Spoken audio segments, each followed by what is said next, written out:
Stop me if you've heard this one. A poet, a politician, and a physicist go for a walk around Mont Saint-Michel, France.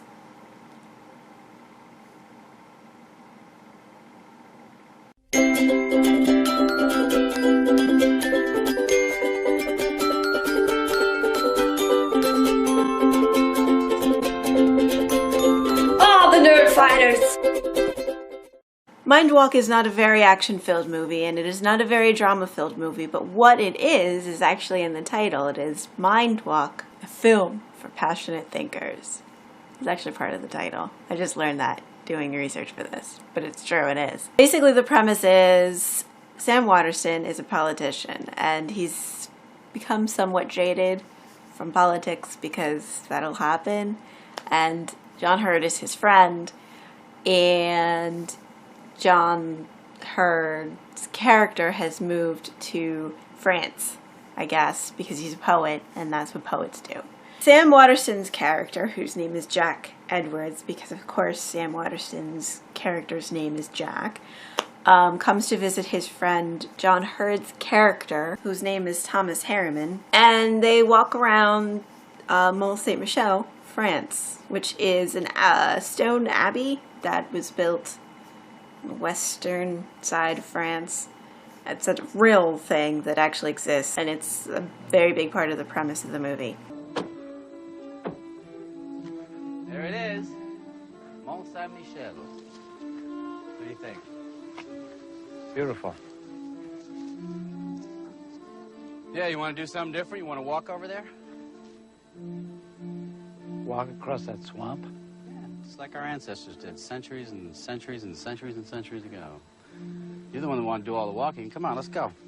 And they meet Liv Ullmann's character, Sonia Hoffman, and they have a lot of very interesting dialogue. In a similar fashion to if you ever watched My Dinner with Andre or Waking Life, it's basically just a thought movie, which I love.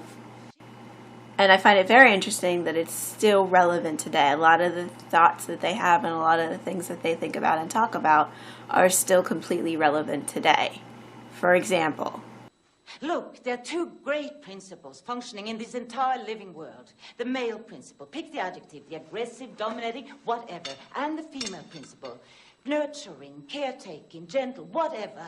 What I am saying is that these two principles may have been in a rough balance, but now the men, and yes, I do think it is the men, have created the tools, the weapons, both intellectually and physically, to bring these two principles way out of balance. We have been placing mechanistic tools in the hands of power-oriented, patriarchal people.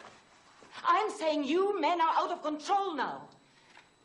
And I, you, we all, we are the victims.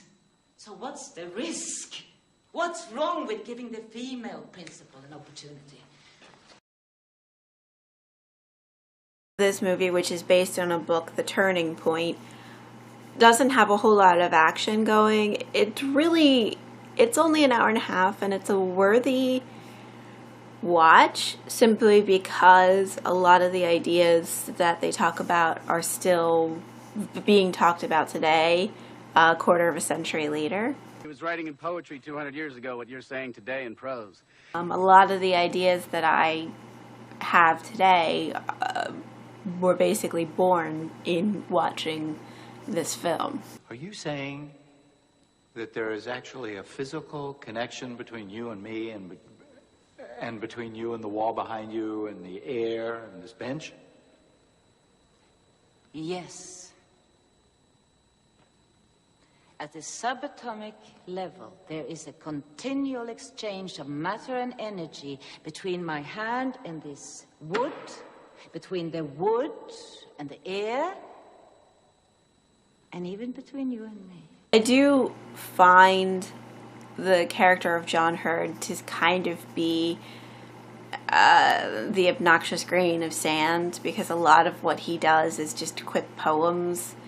And he doesn't really add a lot until the very, very end of the movie when he says, Life is infinitely more than yours or my obtuse theories about it. At the end of the movie, Sonia, who has basically run away because she was physicist and her work was perverted by the government, is left with a choice to come back and work for Jack, which I do find very interesting because it reminded me of the part in Waking Life where the one guy says that they were all thought and no action, and there was one guy that lit himself on fire and he was all action and no thought.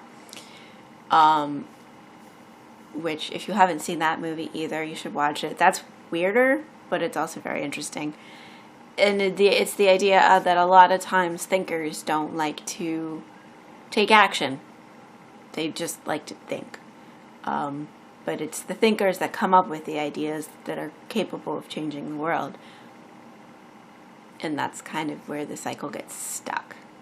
If I have to give it a score, because if it's a review I have to give it a score, I definitely give this a 10 out of 10 because I've watched this movie several times since I first found it back in 2000.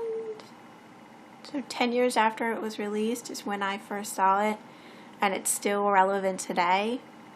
I mean, how many movies can you really say that about? Quick note, it's been a while since I've been on NFI, and I'm sorry. It's not really my fault that when I went to go and send myself in, there wasn't really any space for me until now. So hopefully I'll be back a little bit more in the future, because I am in the title, and I'm honored by that. Yes. Thanks. Alright.